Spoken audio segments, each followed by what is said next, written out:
खुलुमबाय आं सिबिरानि ब्रह्म नोंथांमोनखौ आंनि एसबि बड' निउज चेनेलाव गासैखौबो बरायबावनाय थाबाय नोंथांमोननि थाखाय आं गोदान मोनसे भिडिअ लानानै फैबावबाय अन्नानै भिडिअखौ जोबजासिम नायलांदो Directorate of Sports and Youth Welfare BTSनि बानजायनायाव आरो बड'लेण्ड इन्डिजिनियास गेम्स एस'सिएशननि बानजायनायाव 15, 16 आरो 17 फेब्रुवारि सानथामनि हाबाफारिजों क'क्राझारनि साइ स्टेडियामाव जागायजेनबाय बड'लेण्ड स्पर्ट्स मिट 2024 हाबाफारिखौ बिटिसिनि गाहाय प्रमद बर' बिथाङा बेखेवनानै होदों हाबाफारि बायदियै फुंनि समाव बड'फानि सावगारियाव बिबारजों मान बावदों बड'लेण्ड स्पर्ट्स मिटआव बिटिसिनि मोनबा जिल्ला जेरै बाक्सा चिरां क'क्राझार तामुलपुर आरो उदालगुरिनि गासै 1000निबो गोबां गेलेगिरिफ्रा बेयाव बाहागो लागोन होननानै मिथिहोदों खारनाय जोलुर गेलेनाय भलिबल काबादि बोरला गावनाय बेफोरनि अनगायैबो बर' हारिनि दोरोङारि गेलेनायफ्रा जागोन होननानै फोरमायथिदों बेनि अनगायैबो गिबि खेबनि थाखाय देहायारि जेंना गोनां गेलेगिरिफ्राबो गेलेनायाव बाहागो लागोन नोंथाङा गारि मटर सालायनायनि नेमखान्थिखौ फालियाखै नामा जुदि गारि मटर सालायनायनि नेमखान्थिखौ फालियाखै अब्ला नोंथांनि गारिया जेखि जाया समावनो जब्द खालामजानो हागौ क'क्राझार जिल्लायावनो 7000नि गोबां गारिफोरा टेक्स होआलासे गारिखौ सालायगासिनो दं होननानै मिथिहोदों क'क्राझार जिल्ला हान्थामेला बिफाननिफ्राय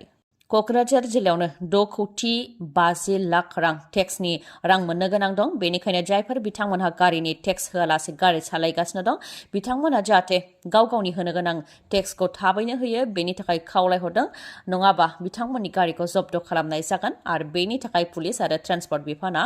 सिग्रोमगासिनो दं होननानैबो मिथिहोदों बेनि अनगायैबो बलेर' स्कर्पिय' इन'भा बायदि बेसेन गोसा गारिफोरखौ बायनाय समाव टेक्स होनांगौनि खावसे बाहागोखौल' होनानै आद्रा थानायखौ उनाव होगोन होननानै दोनबोदोंबा बिथांमोनाबो जाहाथे थाबैनो टेक्सखौ होयो बेनि थाखायबो खावलायहरदों हान्थामेला बिफाननिफ्राय टेक्सखौ हान्थामेला बिफाननि मावख'आव फैनानैबो होफैनो हागोन नङाबा अनलाइननि गेजेरजोंबो होनो हागोन परिबहन.gov.in नि गेजेरजोंबो टेक्सखौ होनो हागोन होननानै फोरमायथिदों हान्थामेला बिफाननिफ्राय सोरां मन्जु थियेटारआ सनाथि मायथाइ फालिदों चन्द्रकान्त मोसाहारि बिथांनि दैदेननायाव 50 बोसोर आबुं जाबाय सोरां मन्जु थियेटारआ सोरां मन्जु थियेटारनि सनाथि मायथाइ फालिनायाव गासैखौबो लेंहरनाय जादोंमोन बेयाव माखासे दैदेनगिरिफ्रा नुजाथिफैदों बेखौ लानानै जोबोद गोजोननाय मोनदों होननानै फोरमायथिदों नाथाय माखासे एमएलए आरो मन्थ्रिफोरा नुजाथिफैयैखौ लानानै दुखु मोननायबो दं होननानै फोरमायथिदों चन्द्रकान्त मोसाहारि बिथाङा लोगोसे 50 बोसोर सोरां मन्जु थियेटारखौ सालायबोनायाव जिउआव मा जेंना जेंसि मोनबोनो गोनां जादों बेफोरनि सायावबो फोरमायथिदों बिथाङा फोरमायथिदों दि बर' माहारिनि गेजेराव सोरां मन्जु थियेटारनि सनाथि मायथाइ फालिथारगोन होननानै चेलेन्ज लानानै खामानिखौ मावबोदोंमोन आरो दिनै जाफुंबाय होननानै फोरमायथिदों बेनि अनगायैबो मोनसे जायगायाव थियेटार दिन्थिनो थांनायाव अर्गानाइजारनि गोरोन्थिनि थाखाय माखासे सुबुंफोरजों बुग्लिजानो गोनां जादोंमोन आरो जोग्लिजानो गोनां जादोंमोन होननानैबो फोरमायथिदों जेरावनाखि बिथाङा गावनि गोरोन्थि नङा होननानै गले गले बुंसेयावबो सुबुंफोरनि आखाइनिफ्राय रैखा मोननो हायाखैमोन बेफोर जारिमिनखौ फोरमायथिदों बिथाङा आरो बै समावनो समायखिरा लादोंमोन दि गासै आसामावनो सोरां मन्जु थियेटारखौ मुं खालामगोन होननानै दा समायखिरा लानाया जाफुंबाय होननानै फोरमायथिदों बेबायदिनो 50 बोसोराव माब्लाबा हा हु फानबोनो गोनां जादों नाथाय थियेटार दिहुननायखौ बा हारिमु सिबिनायखौ एंगाराखै होननानैबो फोरमायथियो आरो बुंथिबावदि आं धोन सम्पतिनि थाखाय गलाम नङा नाथाय बर' हारिनि हारिमुखौ फोथांनानै लाखिनो थाखायसो गलाम दिनैनि दिनाव बर'फोरनि गेजेराव दि सोरां मन्जु थियेटार दं बेखौ आसाम आरो गुबुन गुबुन जायगाफ्राव मिथिदों बेजोंनो गोजोननाय दं होननानैबो फोरमायथियो चन्द्रकान्त मोसाहारि बिथाङा सोरां मन्जु थियेटारनि सनाथि मायथाइ फालिनायाव बाहागो लादों डक्टर अनजालि दैमारि बिथाङाबो 50 बोसोर थियेटारखौ सालायबोनाया गोरलै नङा होननानै बुंथियो डक्टर अनजालि दैमारि बिथाङा आरो बे 50 बोसोराव चन्द्रकान्त मोसाहारि बिथाङा हारिमुखौ सिबिनो थाखाय माब्लाबा हा हु फानबोनो गोनां जादों माब्लाबा न'खरखौ बावसोमनो गोनां जादों बेनि थाखाय बिथाङा सिनायथि मोननो नांगौ होननानैबो बुंथियो अनजालि दैमारिया दिनै 16 फेब्रुवारि आबादारिनि गौथुमा दिनैनि सानखौ भारत बन्द महरै फोसावदों फुंनि 6 रिंगानिफ्राय बेलासिनि 4 रिंगासिम बन्द थागोन आरो दिनैनि बन्दनि सानाव माया बन्द थागोन आरो माया बन्द थानाय नङा बेफोरनि सोमोन्दैबो मिथिहोदों पान्जाब हारियाना दिल्ली एनसिआर बेफोराव बन्दनि गोबां गोहोम गोग्लैगोन जेरावनाखि धर्ना होग्रा आबादारिफोरा हारियाना आरो दिल्लीनि सिमायाव गोबां टेन्ट लुनानै दंहैखायो दिनैनि सानाव गारि सालायनाय बन्द थागोन लोगोसे आबादनि खामानिफ्रा बन्द थागोन जायनाखि बे धरना होनाय हाबाफारियाव लेबारनि गौथुमाबो बाहागो लादों बेनिखायनो मानरेगानि खामानियाबो बन्द थागोन माखासे प्राइभेट अफिसफोराबो बन्द थागोन गामि ओनसोलनि दखानफोरा बन्द थागोन फेक्टरि इन्डास्ट्रि बेफोर बन्द थागोन मैगं थाइगं माइरं दालि बायदि साप्लाय होनाय बन्द थागोन आरो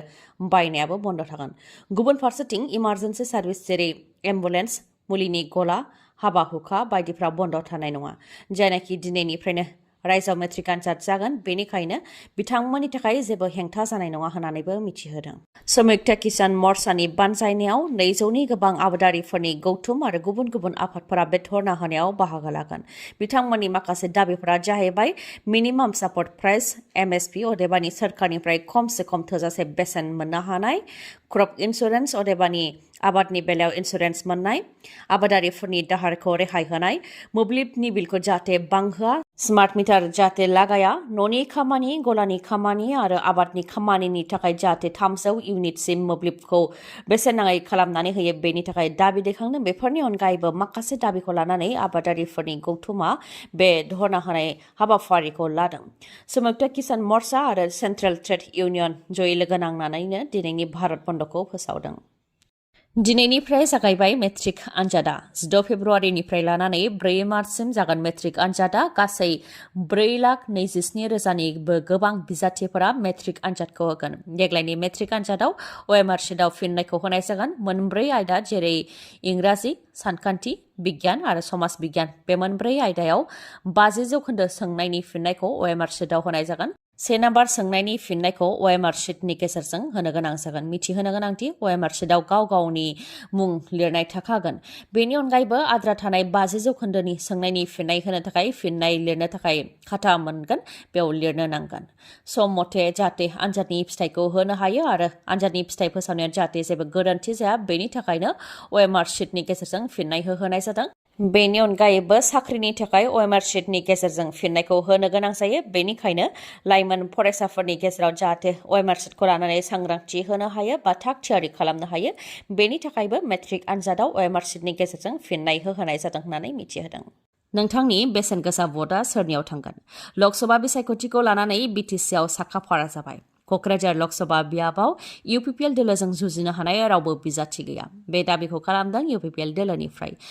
दोलोनिफ्राय फोरमायथिदों दि क'क्राझार लोकसभा बियाबाव UPPL दोलोनि बिजाथिजों जुजिनो हानाय रावबो बिजाथि गैया गोबां भट मोननानै UPPL दोलो अदेबानि मित्रजोट दोलोआ देरहासार जानो हागोन होननानै दाबि खालामदों UPPL दोलोनिफ्राय बिथांमोना फोरमायथिदों दि गाहाय मन्त्रि नरेन्द्र मोदी बिथांनि खामानि मावनाय आरो आसामनि गिबि मन्त्रि डक्टर हेमन्त बिश्व शर्मा बिथाङा